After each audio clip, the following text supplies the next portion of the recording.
Okay, so I think we're going to start. It's a small and select group, but this is part of, we're delighted to have Professor Kiran Trehan here today. And Kieran's going to be speaking to us about focusing on race equality and diversity within an organisation, and particularly a focus on the role of race equality when building external partnerships.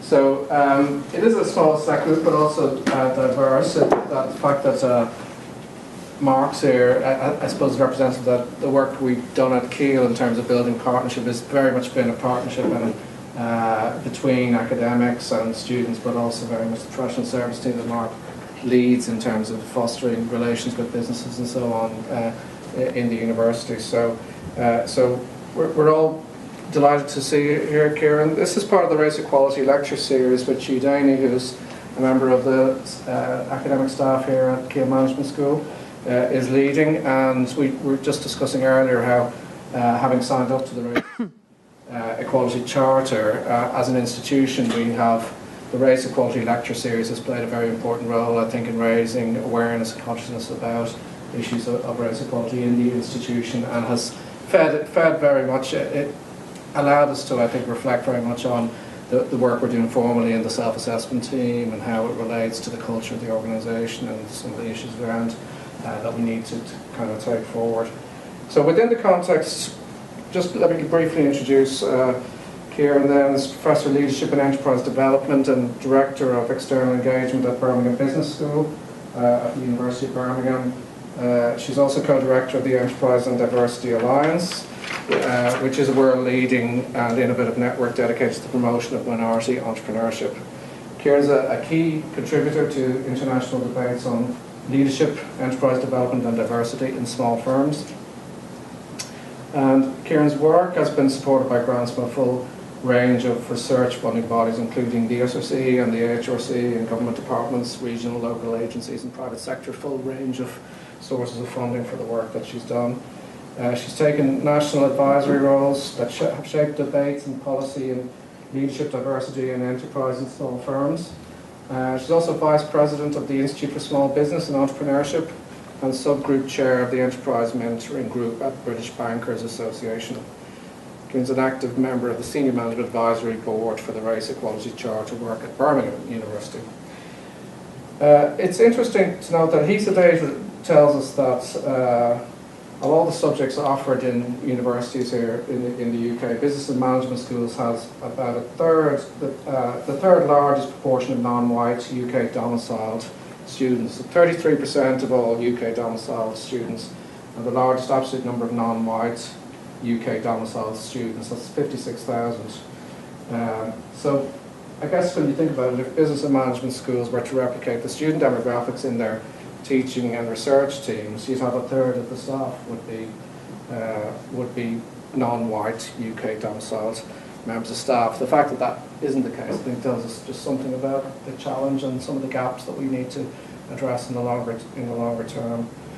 So business schools also have the most extensive networks into local businesses and jobs markets in their regions, and as such we, I think, naturally would expect business and management schools to play a leading role in achieving social justice in every aspect of the curriculum, teaching and external engagement. And certainly that's the hope that we have, that KMS will play a key role in the work that we're doing, not just within the institution, but the way in which we relate to the outside world when it comes to achieving or making progress towards greater degree of race equality. So without further ado, let me just, it's my pleasure to welcome Professor Kiran Trehan, and we look forward to listening to him. Thank you. Just a really special thank you for the invitation to come and speak, really, because when Eugenia and I met, sort of kind of initially around this kind of work, I was really struck by the passion of this institution, not simply to go for something that gives us another badge, which institutionally, you know, we'd all like. We'd all like to say we're very serious about this agenda. But I kind of got a sense that at Keele, not only were you serious about it, you genuinely wanted to kind of make a difference. And in wanting to make that difference, it's what brought me here today. So what I want to do is sort of in the next sort of 20 to 25 minutes is really to talk to you and have a conversation. So if you're coming and you're sitting here because you think I'm going to give you the recipe for how to do it, what works, and just follow that, and that's job done, go now, because you'll be disappointed.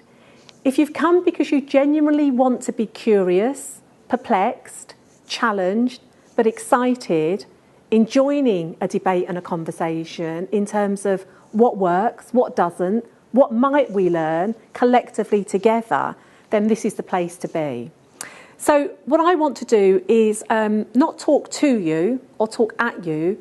I want for us to engage in a conversation that allows us to think about race, equality and diversity.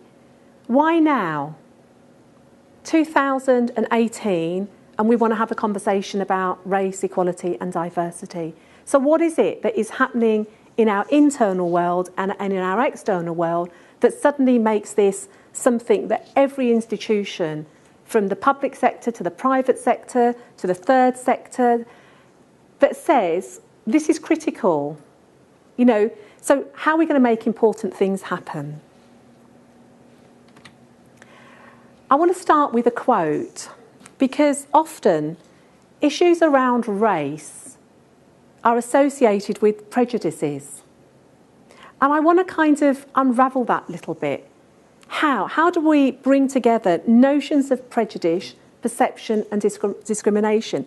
Because while we are stuck by the past, and it does confuse us, it threatens the future because we're much more comfortable about talking about the past than enacting and living the present and the future. But it also means we don't do anything. We talk a good story, we enact a whole range of initiatives and policies, and we hope that will be enough. So in thinking about race, I would like us to think about it in the context of diversity work. What is it that makes race slightly more difficult to raise and talk about as against diversity? Why is it okay to talk about things like Athena Swan and everybody, you know, reckons it's a really good thing? We talk about diversity and we talk about the importance of diversity for business, for students, it makes good sense. And then we talk about race and there's a sharp intake of breath and an uneasiness in the room that we don't talk about.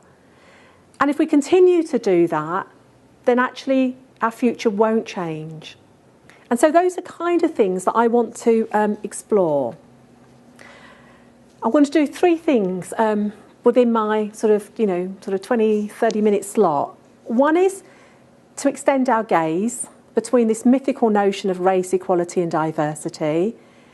And I want us to think about, if we were to bring those together, what would future initiatives look like? Who would it benefit and why would we do it?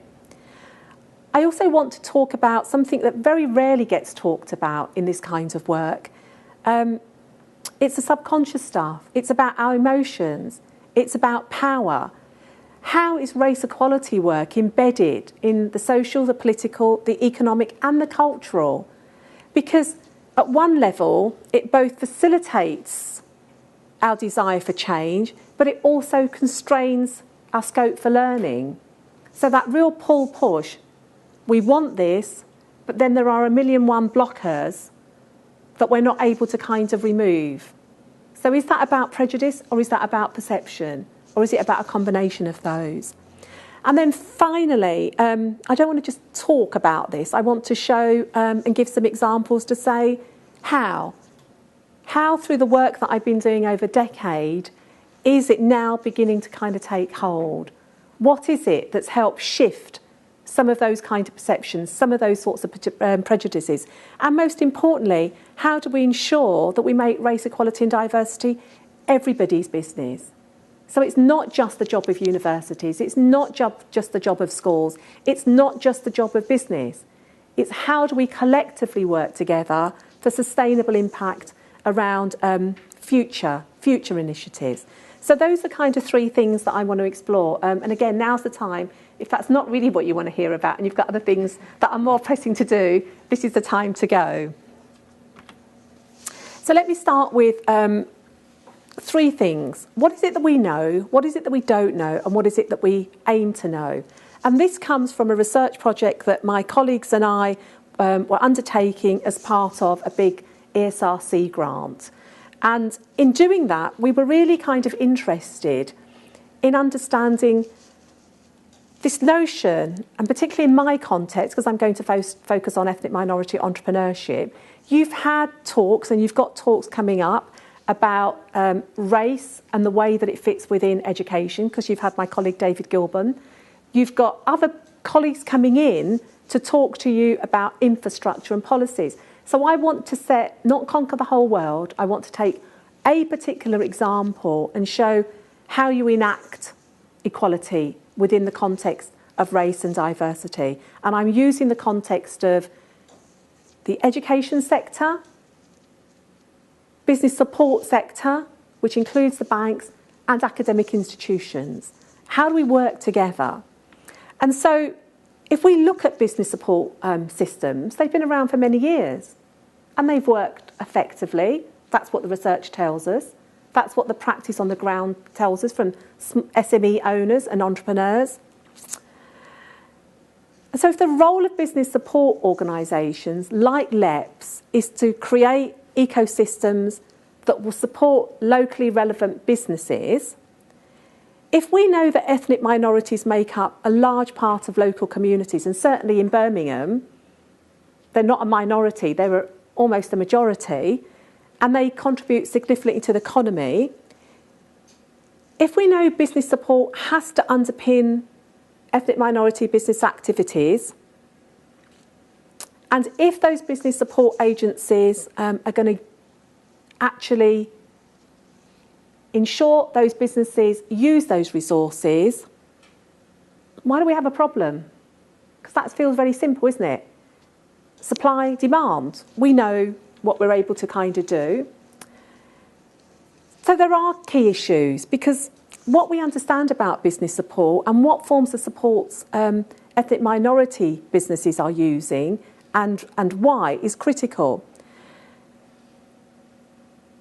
Ethnic minorities need help to better engage with the support providers, and it has implications for business support. But do you remember my earlier quote? If we keep focusing on the past, we never move forward in the future. So the conversations that I hear is, we can't access them. We've tried, but they don't utilise us. Ethnic minority entrepreneurs, I will tell you, after a long, extensive study, is it's not relevant to our needs. We don't know who to go to, where to go to. There's issues of trust. So does that mean that those communities don't go to business support agencies? So a big piece of research that I was involved in with my colleague, which was really fascinating, was with the financial institutions. You know, it was a time when there was a huge amount of bad press for financial institutions, that they don't fund small firms, and even more importantly, that ethnic minorities are even at the bottom of that list. So the banks were ploughing huge sums of money to try and change that notion of discrimination. But you might be surprised to know that the research didn't say that financial institutions were discriminating. The research says there was a perception. And so while they're busy working on the discrimination issues, nothing changes. What they needed to do was work on the perception issues. So we worked very closely with them to say, how do we do that? How do we ensure that those minority businesses have access to this leadership training, mentoring training, business support? Not business support in the forms that we are familiar with it, i.e. what we can do for you. Minority businesses said, what is it that we can do for you? And only when you understand that will you be able to help facilitate the kind of things. So we developed a whole range of initiatives, and one of those was a peer-to-peer mentoring, where we brought the financial institutions in, the bank mentors, the small firms, through a think tank. And each helped to inform each other's perspective. And as a result of that, 8 years later, that initiative is still sowing strong, and we call that the Enterprise and Diversity Alliance, which was our mission, was to make enterprise and diversity everybody's business by working with academic institutions, business support agencies, when there was a vacuum. Now, I make it sound so simple. Bring them together, put them in the local community, and it all happens. Of course it doesn't. It was challenging for both sides. It took time to build those trusting relationships because each had been scarred so many times. But why is that important, and how do we do it? Because we know that they do. Our research shows they use family, they use friends. It's underpinned by informal sources. So if you work with the informal sources within a formal system and structure, you're more likely to get a better understanding of what's needed and what's required. And rather than us say, this is what's out there, we got them to work in small action learning sets of between 6 to 8 minority entrepreneurs and saying, you work out what it is that you want, you end up being critical friends to each other. So a very different form of business support model. We work with them once a month, they put their action plans together, they scrutinise their action plans, and we've developed a number of really interesting case studies. And that's been the most effective for them. Those entrepreneurs from the 12th Aid group are now influencing government policy and were very central to that model being replicated nationally. And that didn't happen overnight. It wasn't a quick fix solution. So that's what I mean. Are we serious about engagement, or do we want a quick fix? What it also helped us to do was to work with the business support agencies, the financial institutions, and talk about issues around confidence, issues about risk. And we know it's not true for all groups. And we know that female business owners find it even harder, and particularly minority females. So when we talk about diversity and we talk about race, these are all things that we need to kind of think about as we develop those. So how did we tackle the issue about engaging with banks? We did a series of workshops with those financial institutions, with their senior lending teams. So this time round, we took 5 to 6 of those entrepreneurs into those banks, and the banks were very open because they wanted to change the perception and the way they do business. And for a day, they worked on real life loan applications. Now, clearly for security purposes, all of the kind of names were kind of taken out. They had to go through huge series of security checks. Why did we do that? Because real learning comes not from telling people. So they had this real tension that banks don't lend to us. They don't lend to you because the applications that are put together are not sufficient. They don't get huge amounts of feedback. Believe it or not, when they looked at the loan applications, the ethnic minority entrepreneurs were much harder, much severe, and rejected most of them. And then the banks said, these are the ones that we funded and these are the ones that we didn't. So by going through that process, they learn institutionally how those systems work, not just for themselves, so they could then inform the networks that they are part of. So it wasn't just making a change in 1, 2, 3, 4, 5 small firms. It meant they took that learning and were able to work within the context of their own communities. Now, most people would say, well, we wouldn't be able to do that. How many times have you tried? How many times have you asked that question? And how many times have we given up at the first hurdle? Because we did that in Birmingham, then we did that in Coventry, and then other people hear about that, and other banks then say, can we get involved? Because we've got some of these tensions and we've got some of these dilemmas. So it's just as engaging in terms of learning for those financial institutions as it was for the entrepreneurs. I'm going to skip. This just gives you a picture of the kind of different places as part of this research. Our colleague, our researcher Drew, who did some of this research, was helping us map out the different ways that those minority businesses are operating. That's absolutely essential, because at universities we have all this support, but do we extend our reach? How do we bring them in? So, my question then is, in terms of race equality, how do we marry the divergent worlds of race equality and diversity?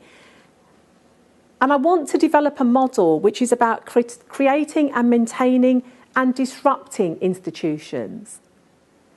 And by that I mean, through disruption comes enhancement. If we tinker with the pieces at the margins, we'll continue to maintain. We won't critique and we won't disrupt. But if we were to take a very different view, and if we were to involve the stakeholders who are so critical to this process, and if they were co-facilitators, co-designers of what support would look like, then maybe we'd start opening the door around new groups and what diversity means in the context of race. While we separate the two, we're always going to work on the ones that make us feel more comfortable. And they feel more comfortable. So I'm making the case for a process of disruption. Disruption means asking the difficult questions. It means challenging what we're familiar with. And I said earlier on, in order to do that, you can't not look at issues of power, politics, emotion in race equality work, because it's a highly emotive subject. And we tread water, we tread carefully, because we're scared that we don't want to upset anybody. How do I know if the language that I'm using is the right language? Put power, politics and emotions at the heart of the work that we do, and walk the talk. So not only am I passionate about diversity, and why? Well, because I'm the daughter of a migrant business owner. I grew up in the East End of London. I learnt what it meant to work in a family business at a very early age. I thought that was the norm. And that was at a time and a place where there was no business support. So what does it mean? You know, we have to examine our own motives about what is it about our own experience, about our own actions that transforms practices. So I've always been curious, you know, what was it that made my father give up the 20 other jobs that he was doing on the side and then decide he wasn't going to do what every other Indian had done, and he wasn't going to open up a corner shop. He wasn't going to open an Indian restaurant. So as a child, I was hanging out in designer showrooms before designer showrooms became fashionable. Where did he learn that? He wasn't born here. He didn't have that kind of educational... So there is something about race equality practices need us to be entrepreneurial. They need us to be imaginative. They need us to move away from armchair theorising in terms of actually participating in creating race equality, but through action and enacting, not through the talk of it. So I guess what I'm asking each one of you to do is to dig deep into your own motives. Why do you pursue particular paths? What is it that you want to do both as an institution and as individuals? What kind of difference in terms of the leadership that you're going to provide? And what are you going to say about race equality for this institution, for your community and for your businesses? Because if you haven't had those kind of discussions, then no amount of awards, no amount of lectures are going to provide that for you. The answer never lies outside. The answer lies within. So your challenge is, what is it that you're hoping to achieve? I thought, Shane, you know, when you put up those statistics, so they're really important statistics. That's like asking those difficult why questions. You know, we can say, gosh, those are important statistics. That's not where the story ends. That's where the story starts. Why do those statistics look like they do? And can we say hand on heart that we've extended the reach for the things that we want to kind of do? And so what I want to do is just show you a short clip of not me saying the importance of the Enterprise and Diversity Alliance. So we set that up as a knowledge exchange to take the kinds of research. What does the research tell us about diversity and equality in the context of minority businesses? How do we bring different institutional partners not to work separately but collectively in terms of changing institutional practices? Because you can't just change the world of those small entrepreneurs. You have to change institutional practices, and the two have to kind of marry together. Is because it's a subject that means a lot to me personally, as well as to the organisation I work for. I've come from a family business background, and that family business started in Halesowen, in Sturchley, and all around the Midlands area, and it was a small manufacturing business. And within my work, I not only see entrepreneurs from all sorts of backgrounds, I'm also training or giving guidance to people that are supporting those businesses. So the two agendas of diversity and enterprise really did mean something to me, and EDA is a really powerful way of helping people to understand those messages. The reason diversity is so important to ourselves as a financial institution is that our customer base is very diverse. We cover the whole of the UK. We have a huge amount of migrant business owners coming over to the UK. So that's changed the way that we actually operate as an institution. We've got the Women in Business is a really huge area that we are working on at the moment, and we have diversity champions within the bank. And that's where working with the EDA is really important for ourselves, because actually the impact it can have on the GDP within the UK is absolutely huge, and it's the right thing to do as well to make sure that we're serving our customers and the ecosystems in the right way. The engagement in practice for EDA for me has meant that I've been supporting by looking after access to business support for the last 4 years. That's been great because we've been able to look at all sorts of different methods of sharing the very intense academic research that's been done by the university and translating it into day-to-day practice and shaping national policy through it. This has taken part through mentoring, through events, through looking at the impact of things and actually engaging with entrepreneurs on the ground as well as community groups and business leaders, so we can get again those messages out to different audiences. So when we look at some of the research that's coming through, rather than us treating customers exactly the same across the UK, working with the EDA, we can actually pinpoint on a regional specific basis some of the areas that are really important for our customers, whether it be access to finance, mentoring and leadership support, or access to networks.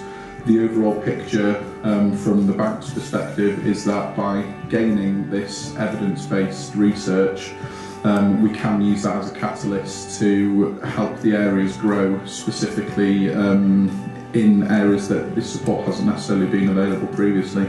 Looking at the bank, it's been great for us. We've been able to get that direct feedback from those diversity groups, diversity businesses, to shape how we engage and how we want to engage going forward, as well as the research helping us understand some of the different issues those communities and entrepreneurs are facing.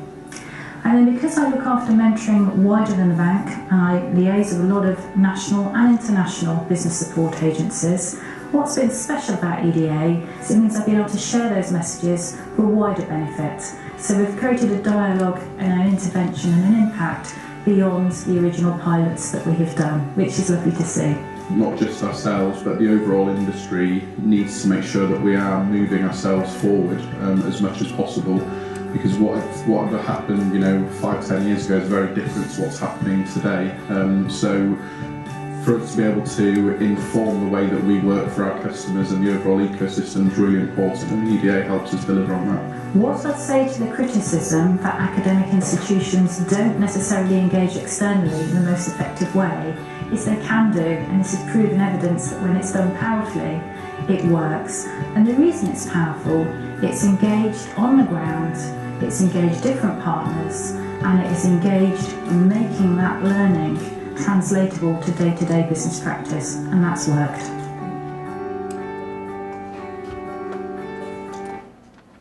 So in pulling some of those themes together, what does race equality mean for me, and in terms of how you do it? I think it's a form of engaged activism. So I think if we talk about what matters and making important things happen, I think you have to have passion for it. I think you have to believe in the kind of work that you're doing for it to kind of make a difference. And the communities and the institutions that you engage with have to share that passion. But in order to share that passion, you have to be persuasive. You have to have the research evidence to say, these are real issues. And if we don't tackle them, then this is the implications of what it will mean for our future. So in the future, it means we won't have leadership that is representative of the communities that we serve and we reside in. It also means that our future customer bases won't be representative of the communities that we live in. And economically, it means, are we making absolute maximum use and our understanding of the economic recovery? So we have to be passionate, we have to be persuasive, but we also have to be political. And by political, I mean political with a small c. What I've learned in terms of creating, maintaining and disrupting institutions is that you have to work really politically behind the scenes in order to understand the dilemmas and the tensions of those very institutions who want to make change happen, but are uncertain of what that means. They don't know what that would look like, but they're also against the backdrop of where they have to be persuasive and persuade others. So it's really interesting, if I was to share a quote from you from some of the kind of institutions that we were working with, time and time and time again, they would say, we work with you because we feel as if you're critical, but you're a safe pair of hands and you don't beat us up. And often, that anxiety about doing this kind of work is, will we get beaten up? And by beaten up, I mean metaphorically, you know, in the sense of that if we were to share this, and if we were to share this data, then gosh, there's a sharp intake of breath, isn't there? Because when you see it, you can't deny it. And that's what I mean about, is this an opportunity, or do we find ways to avoid it? And only you can answer that question, because each of this has to be institutionally driven, and individuals have to feel the passion for wanting to kind of do that. And it has to go beyond just the business case. What's the political case? What's the cultural case?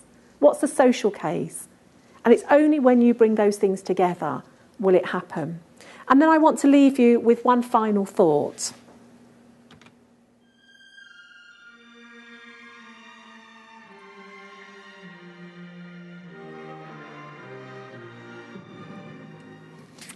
So the message I leave you with, without a doubt, there will be a change. Just as there was a change in terms of equality, just as there's a change in terms of gender. So the question is, do you want to be leading that change? Do you want to be following that change? Or do you want to be behind that change? And I leave that for you as an institution to think about. Thank you.